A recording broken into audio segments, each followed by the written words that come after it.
Part 6. Inequality and Social Safety Nets. Let the Free Market Eat the Rich.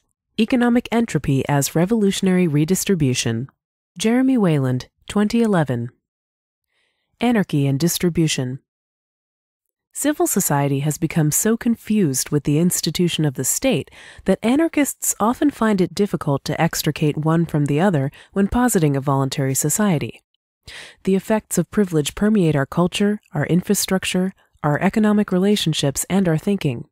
Therefore, the ability to describe a coherent and distinctive picture of a post-state, post-privilege world is crucial in that it throws contemporary constructs of privilege into stark relief.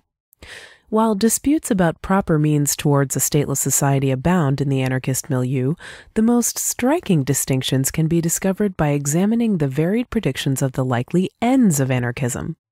Perhaps nothing sets these approaches apart and divides efforts more than competing visions of just property distribution. A long-running debate among anarchists, especially between the individualist and collectivist schools, centers around the justice of wealth disparities. Certainly the existence of the state serves to enrich particular interests at the expense of others, but in anarchy, would the rich dominate society just as they do with the state? Should private property be abolished altogether to force an egalitarian society into existence? Or will private property be the basis for a new voluntary order where the wealth gap will no longer matter? Even if we could immediately switch off the institutions that forcibly manipulate society, many fear that the legacy of privilege and accumulated wealth could persist for some time, distorting markets and continuing to frustrate the balance of power between individuals. Individualist anarchists have had a variety of responses to the problems of historical property and wealth maldistribution. Even anarcho-capitalists who see large-scale social coordination as the natural direction of society have different views, such as Hans Hermann Hoppe's theory of a natural elite and Murray Rothbard's support of syndicalist takeover of state-supported corporations. On the other side of the coin, left-leaning individualists also entertain a variety of approaches, from agorist advocacy of revolutionary entrepreneurship as a leveling force to mutualists such as Benjamin Tucker and Kevin Carson speculating about the possible need for short-term state-sponsored redistribution and reform. At the root of all these competing theories, the key question for anarchists remains: what does a stateless society look like? What exactly are we working towards? It is this difference of vision that divides the efforts of anarchists much more than purely strategic differences. Is a more ecumenical anarchism possible, one that can bring the schools together, at least for activist purposes, not by fighting over predictions and visions, but by agreeing on the means by which a voluntary society is achieved? In the midst of all this theorizing, it is easy to forget that anarchy becomes defined by, however humans naturally interact, not how we wish they would interact. In other words, true anarchy is an empirical reality, and we have only to discover it by removing privilege. Arguing over what it shall be and shall not be presumes that we can dictate how humans interact, a positively authoritarian concept. Whatever human nature might be, any anarchism worth pursuing starts there, and the kernel of proportionality and balance that could inform this matter may be sought there as well. Given this approach to anarchism, what can human nature tell us about distributive justice? In any statist society, those who benefit from the status quo rely first and foremost on the stability and security of the social order. How they achieve this defines politics as we experience it. The purpose of this essay is to demonstrate how large-scale aggregations of wealth require an outside stabilizing force and defensive agency to maintain, and how in a free, dynamic market, there are entropies that move imbalances back to equilibrium. There is also a proposed basis for a relative equilibrium among people once privileges are abolished.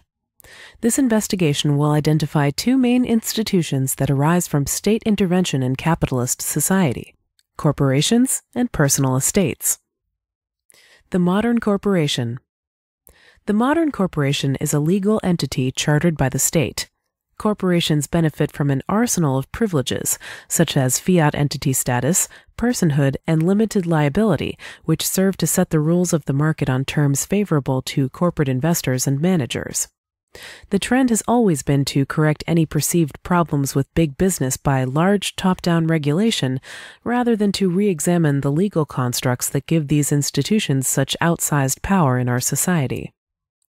For instance, it is conceivable that a firm could argue effectively in front of a judge for certain of the rights of being a human citizen on a case-by-case basis, but current established law mandates a clumsy legal equivalence between living human beings and abstract organizations of people and assets, which is historically dubious.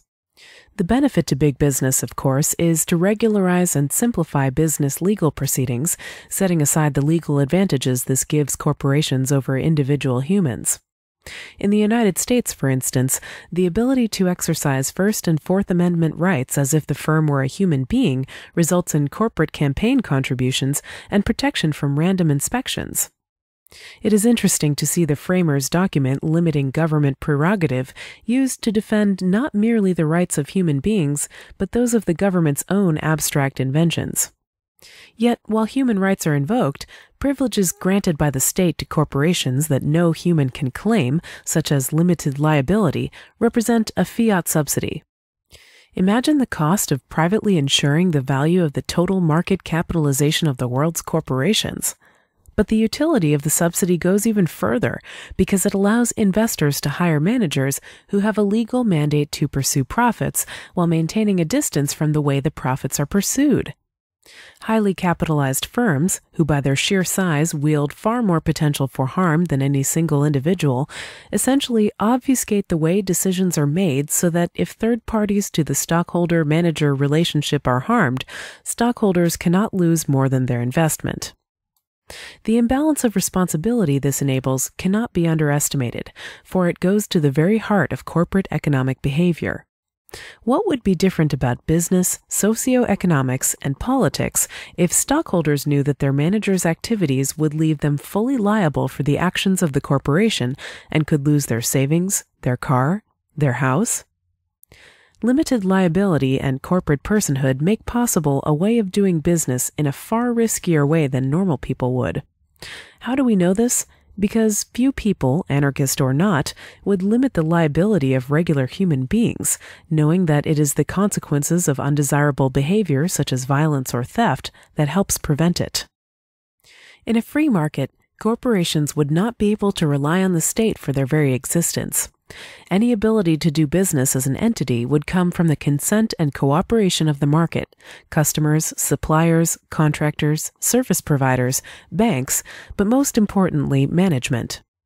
Without a Securities and Exchange Commission and intrusive reporting requirements, oversight, and regulatory enforcement, it would be very hard to protect the shareholders at firms of any appreciable size and organizational complexity from outright fraud in a variety of ways. The well-understood legal relationships that govern so much capital finance and business activity would become much more ad hoc and peculiar.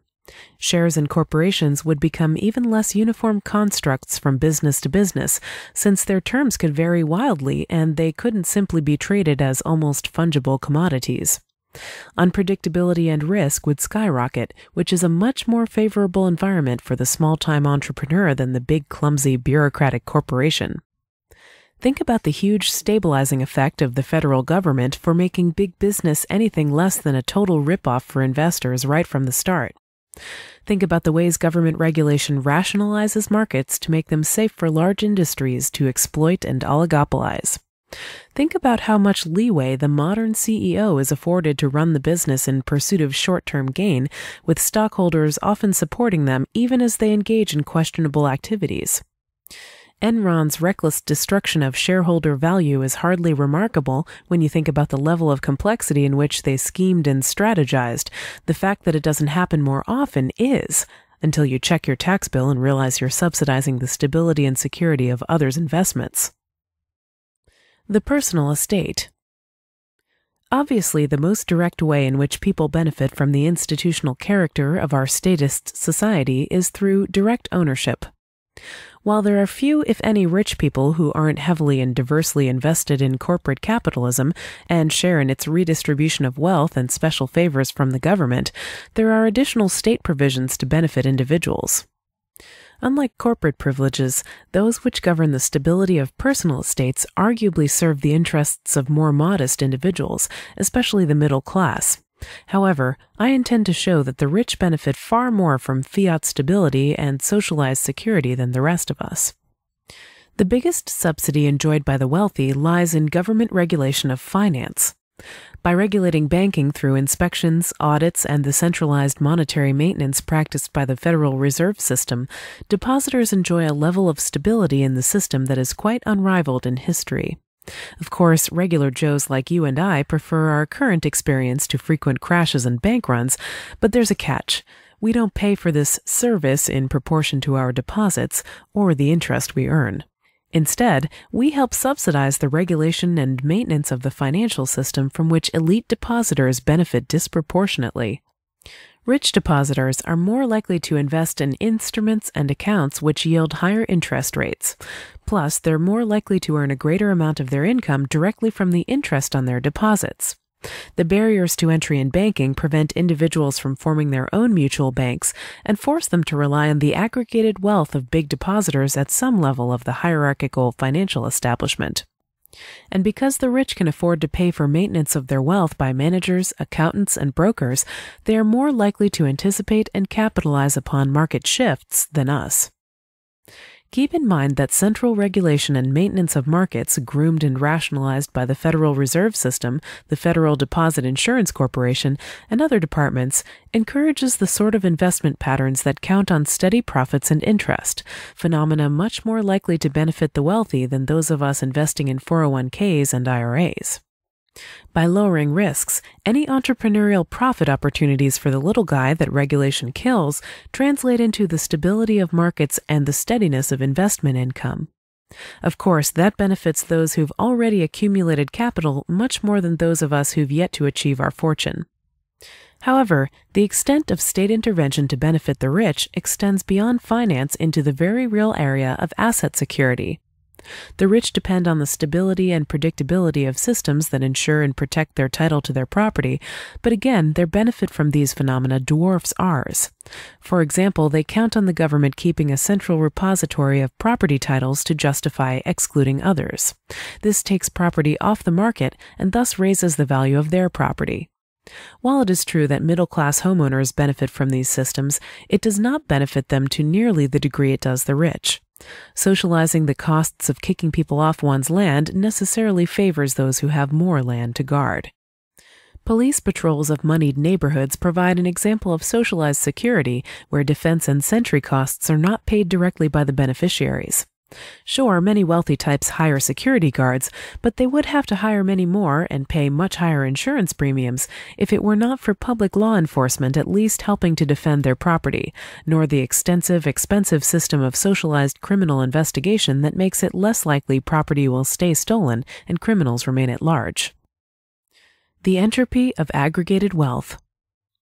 As I stated earlier, we may find the answer to the problem of persistent wealth imbalances in human nature. Two aspects of that nature are greed and envy. In a market without socialized regulation, stockholders are in constant danger of management and employees siphoning off profits and imperiling the long-term viability of the business. Rich individuals face similar uncertainties of theft and fraud by those they employ to maintain and protect their assets. Because the lack of a state would force those costs to be internalized within the entity rather than externalized onto the public, it is highly likely that the costs of maintaining these outsized aggregations of wealth would begin to deplete it. The balance of power between the rich and non-rich is key here. Direct plundering of wealth through fraud or theft threatens the rich in a crippling way. It raises their costs directly in proportion to their wealth, either through insurance costs, defense costs, or losses. They have to worry not just about outside threats, but also the threats posed by their servants, employees, and even their family members. Because the wealth is centralized around one individual or one management team, it is near impossible to find any fair way to distribute the responsibilities of stewardship without distributing the wealth itself. Having a lot of stuff becomes more trouble than it's worth.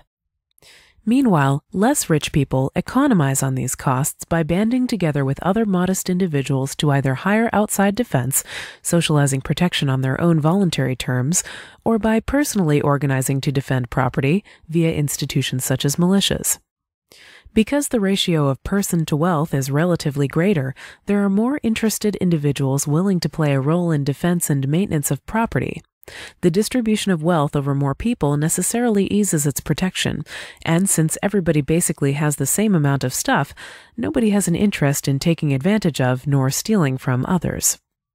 In fact, normal human greed suggests that there will always be an element of society that wishes to steal and cheat others. In anarchy, the wealth offer themselves as easy targets to such criminals because big estates are harder to defend and so invite more opportunities for plunder. Additionally, it is far more likely that wealthy estates will be targeted because, for instance, it is easier to steal $1 million worth of cash or property from one location, such as a bank or mansion, than it is to rob 1,000 or so common people. The larger the disparity in wealth, the more intensively the wealthy will be targeted by criminals. On the other hand, normal people would necessarily be less likely to be targeted by the criminal for a few reasons. First, since the ratio of human bodies to wealth in a modest community would be much greater, the deterrent effect would be insurmountable to all but the most stupid crooks. Second, once statist regulations and privileges stop making an honest living less of a bad deal, the criminal elements in a modest community are more likely to share in the legitimate wealth of the economy, easing their need to prey on their neighbors. Markets freed from dehumanizing, deracinated centralization imposed for corporate convenience would be fathomable, with plenty of opportunities for entrepreneurship. While by no means a utopia, a genuinely free market would ease the pressures on lower and middle classes. The free market as egalitarian equalizer. The phenomenon of disadvantaged rich and advantaged poor, brought about by the costs of estate and business management, suggests an interesting dynamic. It may be that in a free market there will exist a natural mean personal wealth value beyond which diminishing returns enter quickly and below which one is extremely disposed toward enrichment. If this is true, then that means that normal, productive, and non-privileged people will tend to have similar estate values. This wide distribution of wealth will tend to reinforce bottom-up society and a balance of power unrivaled in history, except maybe in frontier experiences. In a stateless society, institutions for business and personal organization must derive their permanence from their usefulness, not just to an elite few, but from the respect of the entire community, customers, suppliers, neighbors, etc.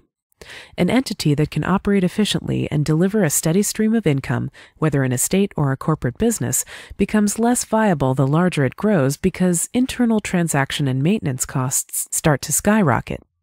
This is a function not of wealth itself, but rather of the inherent difficulty in convincing those with less to honor and defend the property of those with more. The more people benefit from a body of wealth, the more people will support it.